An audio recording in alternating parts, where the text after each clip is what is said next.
Assalamu алейкум, урматтуу кыргызстандыктар. Менде дагы бир ушу экономикага байланышкан, бул жалпы элдин көптөн бери чечилбеген проблемаларынын бири биздин баягы Кумтөр проектиси.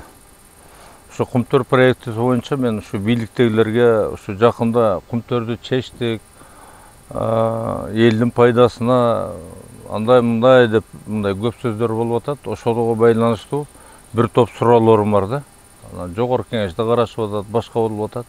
Менимче мындай бир жыйынтыксыз болуп атат да, мен байкашымда. Менин баягы жүргүзгөн ошо официалдуу документтерге таянып жүргүзгөн талдоолорумдун негизинде да. Ошол үчүн ушу суроолорду мындай жалпы элге бардын оюна салып коёюн да. Кийин бул Кумтөр маселеси ушул менен токтоп калбаса керек.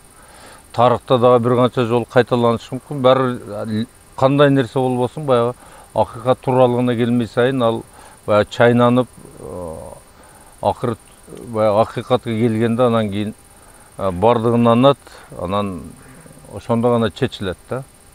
Бул Кумтөр проблемасы менимче бүгүнкү күндө чечилген жок да. Вот эми мен мындай баяндап берейин да. Кумтөр долбоору баягы ушул мезгилге чейин айтылбаган, изилденбеген, талданбаган орчундуу маселе бар да. Бул жерде бул Кумтөр долбоору деп баягы бул кайсы документ болбосун деле бар. Кумтөр долбоору жалпы 105,6 миллион тонна руда казылып, өндүрүлгөн алтын 740,8 тонна. Же болбосо 23,8 миллион унций алтын өндүрүү белгиленген. Же болбосо орточо көрсөткүч бир тонна рудадан 7,03 грамм депчи. Мен мындай таанышкан информация, маалыматтар боюнча алтын бир тонна рудада 2 граммдан ашкандан кийин бул промышленный болуп эсептелет. Же болбосо бул баягы прибыльный болуп эсептелет да. Эми алтын ушунчалык баягы прибыльный болуп келген да. Алтын канчалык болгонуна карасаң. Себеби алтындын баасы утуруп өсүп атпайбы? Мына мисалы үчүн алтын 97-жылы казылып тур, ошо Акаевдин период деп коебу, 2005 жылга чейин. Ошондо 1 грамм алтын 10,5 эле доллар болуп атат. Унция эмес, 10,5 доллар граммы.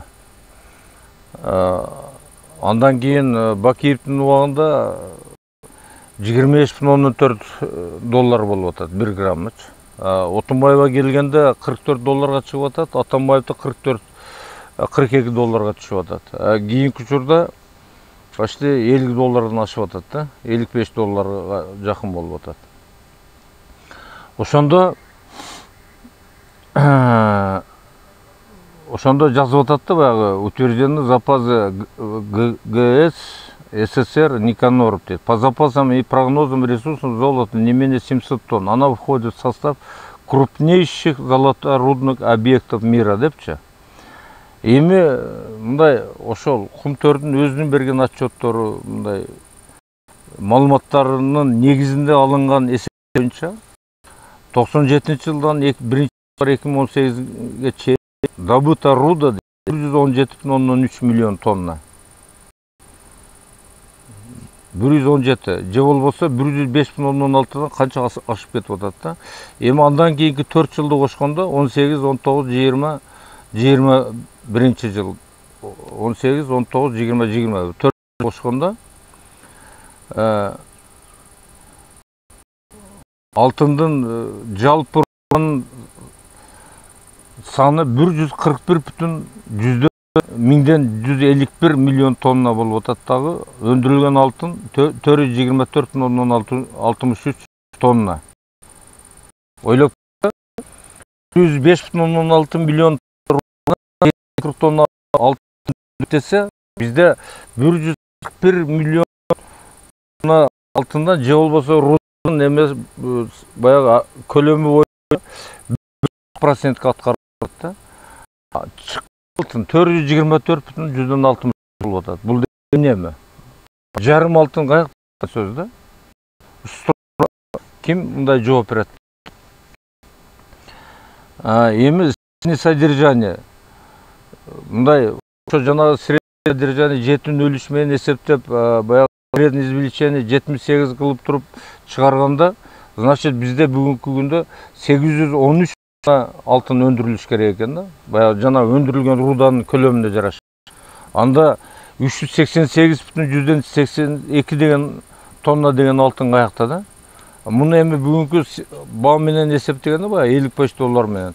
Бул 14,4 миллиард деген да. Буга жанагы сопутствующий материалдар, ртуть, баягы редкоземельный материалдар бар дейм, жана күмүш андай мындай деп, почти 20 миллиард акча жок да, каяка кеткен да. Каяка кеткен. Ушул суроого жооп табыш керек эле. Бизде жогорку кеңеште эле барды ура, эч кандай вопрос жок, башка жок. Эч нерсе вникать этилбей эле. Бу жерде көп маселелер болуш керек эле. Ушу мамлекеттин ишине, ушу 7 миллион элдин тагдырына бул 20 миллиард деген биздин бюджет ушул бери 2 миллиард, 2,5 миллиардтан ашкан долларга. Бул деген жылдык, эгер мурункуларды деңгээли менен эсепке алганда бир 15 жылдык бюджет да. Анан биз 15 бюджетке ушундай мамиле кылган болсок, анан кантип мамлекетти оңдойбуз деп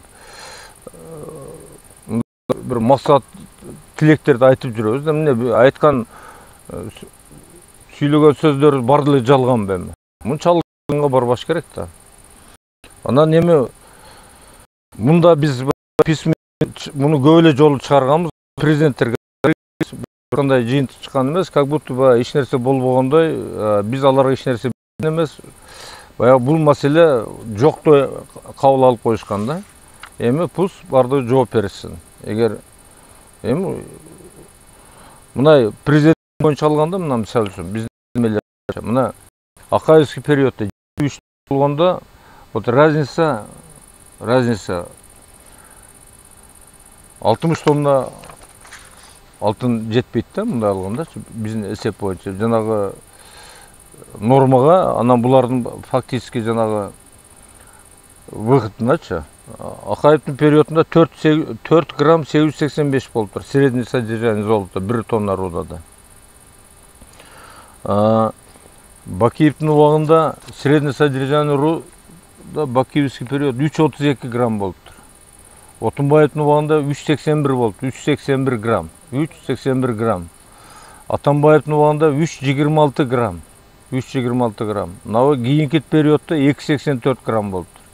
Эми эң аз эмесин алса 2019-жылы 1,70 грамм болуптур да. 1 тонна руданачы. Эми жетин өлүштүн ордуна ойлоп көргүлө да. Ошондо мына 424 тонна алтын разница чыгып атат да. Бул суммарный эсептегенде деле потери мына бул жерде эсептеп койгонбуз. Муну менен таанышсаңар болот. Акаевдин убагында мына 644 миллион. Эми ошол убакта буга менен эсептелип атат да. Жанагы разница за счет занижения алтынды алгандачы. Бакиевдин убагында 1 миллиард 534. Отунбаевдин убагында 1 миллиард 383 миллиард. Атамбаевдин убагында 5 миллиард 640 миллион. 18-21 жылы 5 миллиард 185 миллион. Бул баягы разницалар жалпы жанагы 14 миллиард да. Бул баягы без учета сопутствующих эмелер менен. Анан эми ушундай болсок биз кантип мамлекет курабыз да.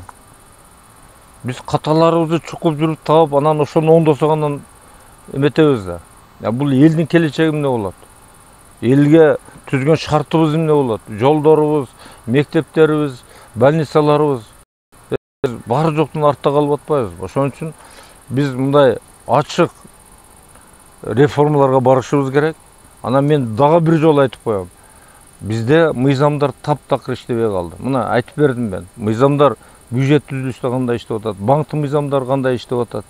Жалпы эле бардык мыйзамдар, конституциядагы нормалар кантип аткарылып атат.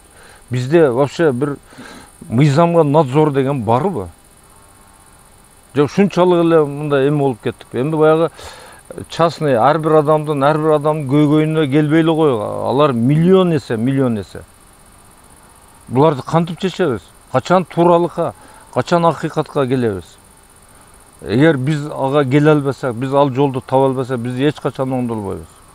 Биз муну бир башка максат, бир төңкөрүш, башка нерсе деген оюбуз жок. Мына төңкөрүш болуп жүрүп, канча төңкөрүш болду, кана жыйынтык. Акыры оңдолойлукчу. Ошо төңкөргүчтөр дагы, баягы эзилип аткандар дагы бир максатка келейликчи. 7 миллион элдин тагдырын ойлойлукчу. Biz келечегибизге балталабайлыкчы. Biz көрбөгөн жакшы турмушту же башка нерселерди ошо келечекте балдар көрсүнчү. Бардык ар бир кыргызстандыкка бардык ким экенине, улуту ким, жашы кандай, башкасы кандай, ошо бирдей шартты түзүп берейликчи. Бизде ошого толук мүмкүнчүлүк бар. Толук мүмкүнчүлүк бар. Себеби биздин мыйзамдарда булар так жазылып турат. Мен жана конституциянын нормаларында айттым. Жана 35 статья элге келтирилген зыятты мамлекет кайсыдыр убакытта төлөп бериш керек. Баягы мамлекеттик бийликтин мыйзамсыз аракеттерине же болбосо аракетсиздигинен. Ondan башка эмгек кодексине дагы бир кайталап коеюн. 156 деген статья бар.